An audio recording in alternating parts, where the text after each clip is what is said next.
ওমরের কথা বারবার আসতেছে।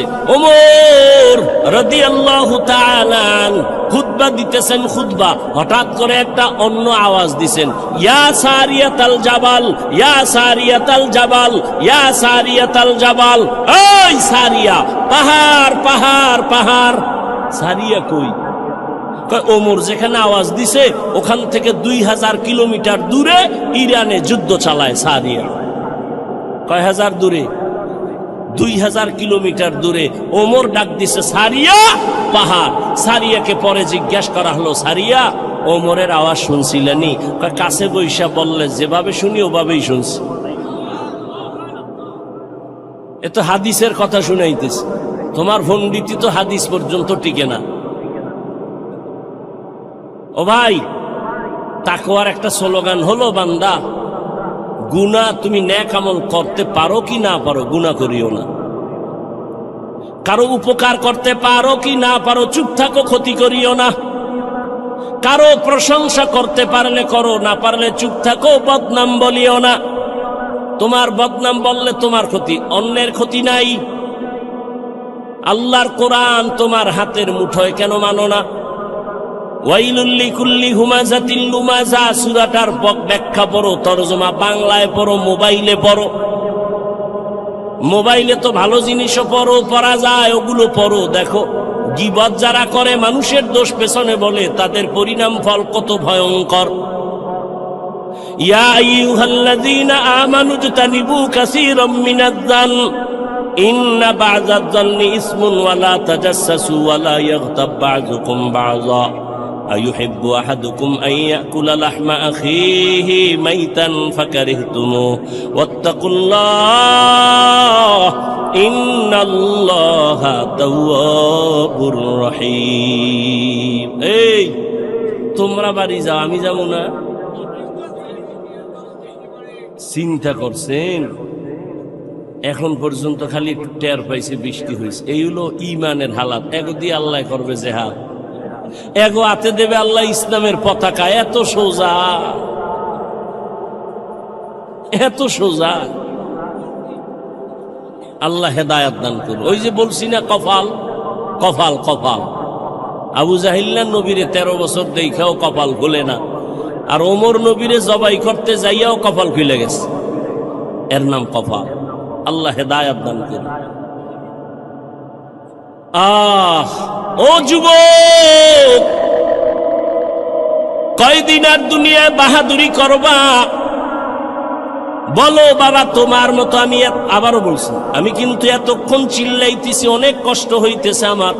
শুক্রবার ঢাকায় মাদ্রাসার মাহফিল, কত ব্যস্ত, ঘুম নাই।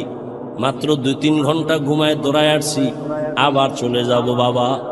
একটু একবারও কিন্তু বলি নাই আমি 5 কল্লি মাথায় দিছি, তুমি দাও, না হয় তুমি ধ্বংস হয়ে যাবা। আমি কওমি মাদ্রাসার সন্তান, তুমি কওমিতে যাও, না হয় ধ্বংস হবা বলি নাই। আমি তাবলিগের লাইনের সন্তান, পীরের মুরিদ, একবারও বলি নাই পীরের কাছে যাও, তাবলিগে যাও, না হয় ধ্বংস হয়ে যাইবা। আমি কি বলি শুনো বাবা, বিদায় বেলা শুনে যাও, মা বাবার জন্য একটু দোয়া নিয়ে যাও রে বাবা। তোমার যুবক, তুমি তসবিহ হাতে লাও, টুপি মাথায় দাও না, একবারও না। তুমি কোথায় আছো থাকো, স্কুলে আছো ধন্যবাদ, ওখানে থাকো, সারিও না। কলেজে পড়ো, ওই পড়া সারিও না, অনুরোধ। ডাক্তার হও, ডক্টর হও, ইঞ্জিনিয়ার হও, প্রফেসর হও, সাংবাদিক হও, একজন ব্যবসায়ী হইও, একজন চাকরিজীবী হইও, তবে আমার একটাই দাবি, বেয়াদব হইও না। তোমার আচরণে কোনোদিন যেন মা বাবা কষ্ট না পায়, আলেম কষ্ট না পায়, কোনোদিন যেন শিক্ষকেরা কষ্ট না পায়। কারণ মা বাবায় কষ্ট পাইলেই তো বরদোয়া চলে আসবে, আর মা বাবার বরদোয়া যদি তোমার কপালে লাগে, ডাক্তার হইয়াও শান্তি পাইবা না, তাসনিমার মতো জুতা খায়া পালাইতে হবে।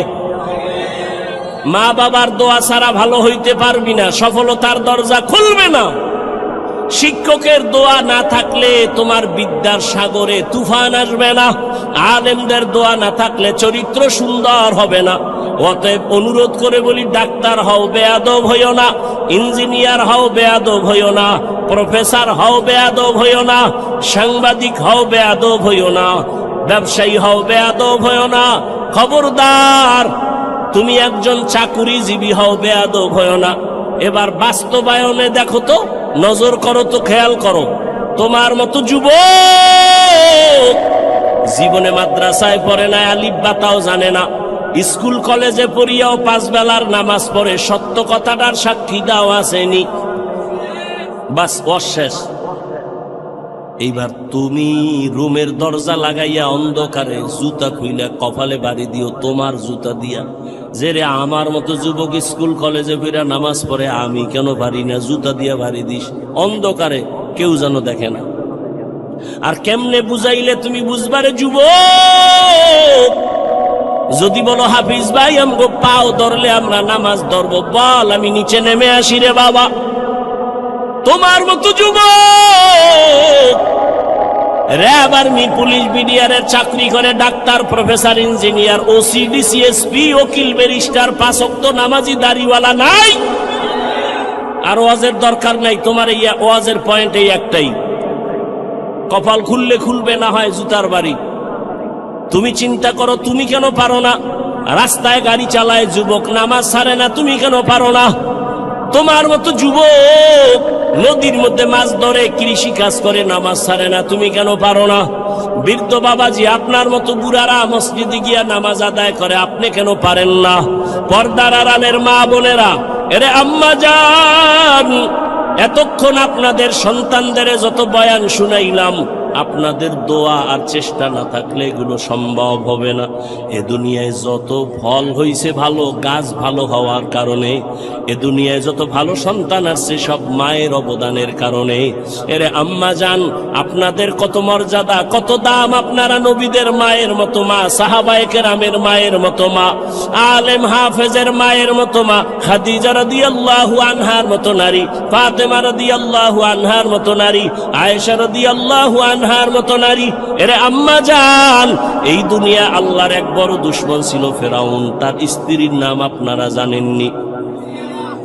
ওই বেঈমান ফেরাউনের ঘরে তার স্ত্রী আসিয়া, এত বড় বেঈমানের ঘরে আসিয়া আমার আল্লাহরে এত আপন করে নিয়েছেন। রহমতের নবী বলেন, জান্নাতে আসিয়ার সাথে আমি মুহাম্মদের বিবাহ হয়ে যাবে। ও পর্দার আড়ালের মা, আপনার স্বামী তো ফেরাউনের মতো খারাপ না। আপনি কি পারতেন না স্বামীটাকে নামাজের দাওয়াত দিয়া নিজেও নামাজ পড়ে দোয়া করতেন?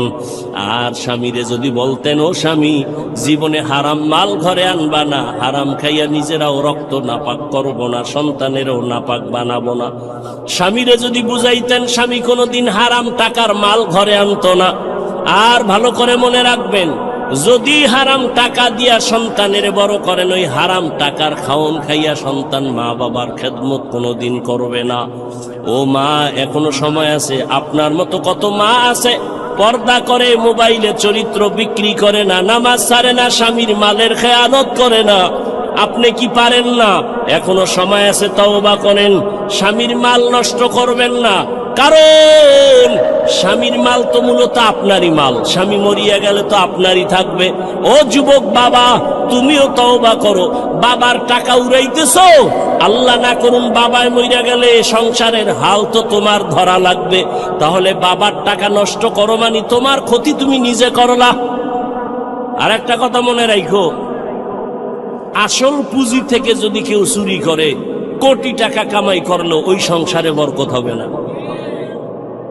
তোমার বাবায় মরে গেলে তো তুমিই মালিক, তুমি কেন বাবার টাকা চুরি করো, সম্পদ নষ্ট করো? তোমার মাথায় যখন জিম্মাদারি চলে আসবে, তখন তুমি কোথায় যাইবা? কেন নিজের ক্ষতি নিজে করো বলো? তওবা করো। তবে ওমরের মেজাজ ওয়ালাদের তওবা নসিব হবে, আবু জাহাল ওয়ালাদের হবে না।